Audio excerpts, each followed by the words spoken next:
আজকে আমি C programming এর দ্বিতীয় ক্লাস শুরু করতে যাচ্ছি। আজকের ক্লাসে সি প্রোগ্রামিং এর একটি সম্পূর্ণ ধারণা দেওয়ার চেষ্টা করব। তো যেহেতু এটা একটা সিরিজ টিউটোরিয়াল, সেই জন্য আপনারা আগের ভিডিওটা দেখে আসবেন, তা না হলে অনেক কিছুই বুঝতে পারবেন না। তো এই ভিডিওর নিচে আমি আগের ভিডিওর লিঙ্কটা দিয়ে দেব, সেটা দেখে নেবেন। তো বন্ধুরা, টিউটোরিয়ালটি শুরু করার আগে ছোট্ট একটা রিকোয়েস্ট করি, যদি আপনি আমার চ্যানেলে নতুন এসে থাকেন তাহলে দয়া করে আমার চ্যানেলটি সাবস্ক্রাইব করবেন আর বন্ধুদের মাঝে শেয়ার করবেন লেটেস্ট ভিডিও সবার আগে পাওয়ার জন্য।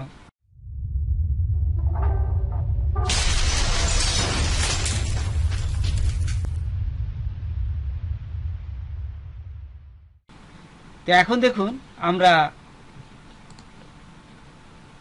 এই সি প্রোগ্রামিং এর গত ক্লাসে আমি আপনাদের কিভাবে ইনস্টল করতে হয়, কিভাবে একটা প্রোগ্রামিং লিখতে হয় এটা দেখিয়েছিলাম। কিন্তু প্রোগ্রাম লিখতে গেলে আমাদের অনেকগুলো ডাটা, সেগুলো সম্বন্ধে জানতে হবে। সেইগুলোই আমি আজকে এই দ্বিতীয় পর্বের ক্লাসে আপনাদের দেখাবো।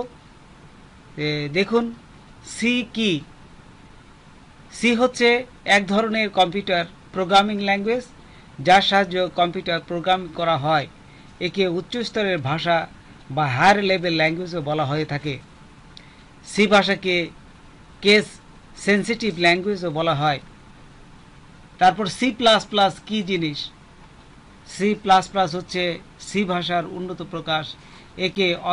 একে অবজেক্ট ওরিয়েন্টেড প্রোগ্রামও বলা হয়। কয় ধরনের ডাটা নিয়ে আমরা কাজ করব সেটা হচ্ছে, দেখুন, ইন্টিজার নাম্বার মানে পূর্ণ সংখ্যা, ফ্লোটিং পয়েন্ট ভগ্নাংশ, বিভিন্ন ভগ্নাংশ থাকে। এক্সাম্পল যেমন 12.35, ঠিক এই ধরনের। ডবল নাম্বার, এটা যদি আমরা কোনো ভগ্নাংশ, কোনো বেজোড় সংখ্যাকে 2 দিয়ে ভাগ করতে যাই তাহলে দেখা গেল যে অনেকগুলো দশমিকের পরে অনেকগুলো সংখ্যা হয়, এটা হলো ডবল নাম্বার। ক্যারেক্টার বা বর্ণ, যেমন এক্সাম্পল ABCDE এবং ছোট হাতের ABCD। ডাটা টাইপ, বিস্তারিত। ডাটা টাইপ দেখুন, আমরা এই ডাটা টাইপ হচ্ছে ইন্টিজার, ফ্লোটিং পয়েন্ট, ক্যারেক্টার এবং ডবল।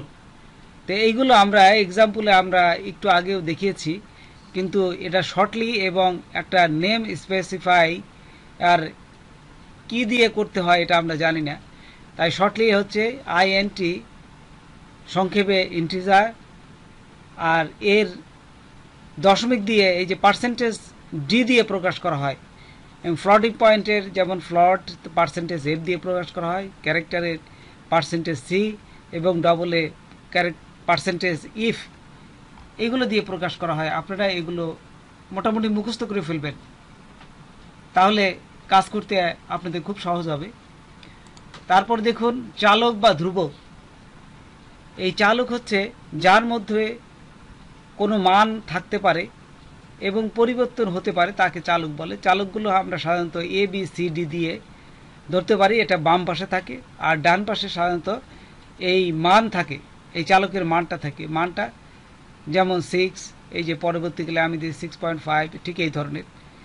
আচ্ছা, ধ্রুবক বা কনস্ট্যান্ট, যাদের মান সকল সময়ের জন্য নির্দিষ্ট থাকে তাদেরকে ধ্রুবক বলে। এক্সাম্পল যেমন 6 = 6। তো বন্ধুরা, এই সিম্পল জিনিসগুলোই যদি আপনারা মুখস্থ করে রাখতে পারেন, এই সিম্পল জিনিসটা যখন আপনারা আয়ত্ত করতে পারবেন, তখন কাজ করতে খুব সহজ হবে। তো আজকের মতন এখানে বিদায় নিচ্ছি। নতুন ভিডিও দেখার আমন্ত্রণ রইল। যদি আমার ভিডিওটা আপনাদের কোনো কাজে লাগে তাহলে সাবস্ক্রাইব করতে ভুলবেন না। Thanks for watching my video.